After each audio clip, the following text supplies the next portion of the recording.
And it didn't take much to put that together with the Hawaiians. To come back, did a little bit of research, and it didn't take a lot of research to realize what exactly happened. What happened was a travesty of justice. It was bad. It was as bad as what happened to the Indians, if not worse. And are you talking about the overthrow specifically, or events that led up to it, and what happened afterwards, or just all the whole ball of everything wax? about it. Yeah. Everything about it. And it was about that time that I realized that, yeah, you're going to commit. Either you're going to try to improve the problem and push justice, social justice, or you're going to be part of the problem. And I decided I was not going to be part of the problem. Preferring to be part of the solution, perhaps. Part of the solution. When I came back, that was in the 70s, and it was before actually Sunday Manoa and the Hawaiian Renaissance. And it was that point, you needed to decide like what you're going to do with yourself. At that point, it looked like it was going to be the end of Hawaiian culture, as far as we knew it. And you know, you always have these choices about things that you can do. It's always more economically practical to learn stuff like Japanese, and you can do things. You can work the tourist trade. But at that point, I decided, yeah, it's time to do a little bit of culture and see what you can do to preserve things. There were maybe, at that point, a couple million people speaking Japanese and Chinese, but we're down to perhaps less than the last couple hundred folks who are speaking Hawaiian, and decided about that time, yeah, you can try to speak some Hawaiian and learn some culture and try to preserve what you can. And we decided, give it a try. And that's about the time I started getting involved with the sovereignty issue and the sovereignty movement. Actually worked with Koani Blaisdell, who was one of my mentors and one of the teachers at the University of Hawaii, and got a little bit more involved, learned a little bit more. And so been involved with the La Hoi Hoi Ea things initially. You mentioned going to school in the States, and you mentioned the Indian thing. Are you talking about like Wounded Knee, those things that were going, Alcatraz? Those were all going on about that time. About that time. Yeah. I know people who have been up in Alaska who recount similar things that were going on up there at the time, and it just seemed like a whole momentum moving forward. But you mentioned schooling, and you mentioned Dr. Koani Blaisdell, and I introduced you as Dr. Baron Ching. So you're a doctor of what? Internal medicine. Internal medicine. Yeah. Okay. So went to the John A. Burns School of Medicine. Thank you, taxpayers of Hawaii. Yeah, Koani was actually very big in that. He was one of my mentors. Also being renowned in the medical field. Also being away from quite a while during his career and coming back, right?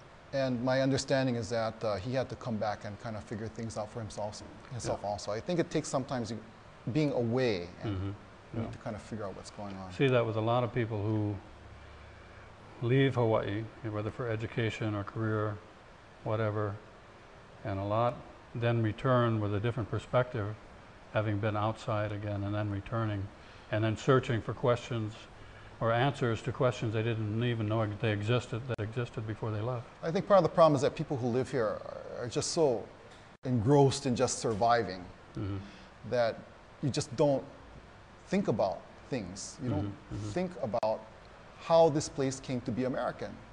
And the public schools are not helping because they're still pushing the agenda of the missionary folks. Oh yeah, they came and they brought democracy, and it was a corrupt, you know, queen, and they brought civilization and Christianity. And actually all of that are lies, and they're still being told today. They've never changed the curriculum. Well, you mentioned the fact that most people are struggling daily just to survive, but at the same time we see that so many people are tremendously busy. I mean, you're in the medical field. I understand that you practice the Hawaiian culture, hula, the chants. You have that aspect. You've studied the language, and I know that you have a lot of other activities that you're involved in too. So, although some people may just be eking out their survival from day to day, many are doing so many things really to benefit society, and that's a lot of what we're talking about in this series, is how each person has a responsibility and a place, and those who find that place early are fortunate. And it sounds like you you saw several niches for yourself and attacked them. Yeah, well, some of the things that I've done, you want to know about Sure, those things? yeah. Okay, back in the 70s again, it looked like, again, hula and the culture was going to go extinct the way of dinosaurs. About that time, got involved with the hula. I actually started off with Ho'olu Canberra and been through a series of Maiki hulus, kumu hulas. And so I think next year marks, was that? That's like 30 years been involved in the hula. Wow. And because nobody knows how to chant nowadays, it seems like I end up being the guy who has to do the protocol for things, just because nobody else does it. Yeah. Okay. Sure. But other things that have happened is that belong to several sovereignty organizations, and we have adopted a lot of places. We are the stewards of the Pohukaina burial mound. We've been taking care of it since '98. When we got to the place, you know, it was just one of those things that the state workers had to take care of, and so they just had to mow the grass, and they didn't care about the place very much. But it is a very sacred place. So you're talking about serious malama. Yeah, so we've been taking care of that place since '98. We're stewards of it, and if you haven't seen the difference, there's been a change. We're working on that. Also, you ever heard of this place called Kaniakapupu? Oh, sure, yes. Yeah. Uncle Mel Kalahiki is involved in that. As a matter of fact, we've been up there a couple of times when you were leading the entrance. Yeah, I think your halau was up there on several occasions. Yeah, they have been actually.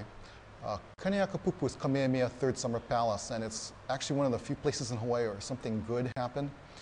It was a place where they had two big pa'inas to celebrate the restoration of the Kingdom of Hawaii, the restoration of independence in the nation. Once in 1843, that was August 4th, and in July 31st, 1847. It's also a very pivotal place where the last, actually, battle for the unification of the Pa'aina of Hawaii was. That was the last place where Kalani Kupule had an organized resistance against Kamehameha, and that was the end of the wars. After that, it was a unified nation pretty much. Well, let me step back once again. You mentioned 1843 and a celebration of the restoration of independence. It was removed at some time, or it was lost at some time?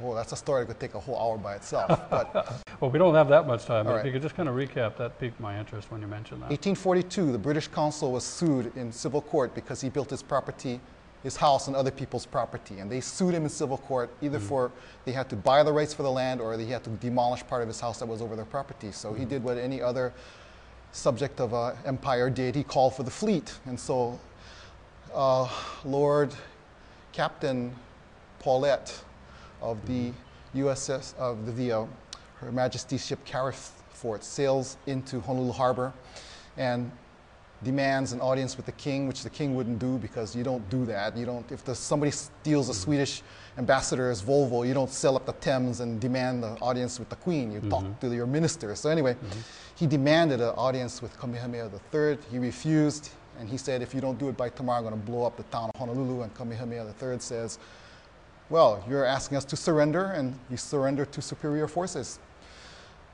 But in the meanwhile, what happened was that actually High Chief Timoteo Ha'alilio the year before had sailed to London and actually got the government in London to agree to recognize an independent kingdom of Hawaii, which brought Hawaii into the family of nations and international community. International community. Yeah. Timoteo Ha'alilio, that's a very important name to remember. But the Admiral Thomas, who was commander of the Pacific Fleet, heard about this, sails from Valparaiso, Chile, lands the last week of July, talks with Kauai Kea'auli and determines that, hey, this is all bogus. So on July 31st, 1843, they march to the country where they symbolically lower the British flag, put up Kahai Hawaii. Hawaii is declared independent again. That place is named after Thomas. That's where Thomas Square comes from. Square.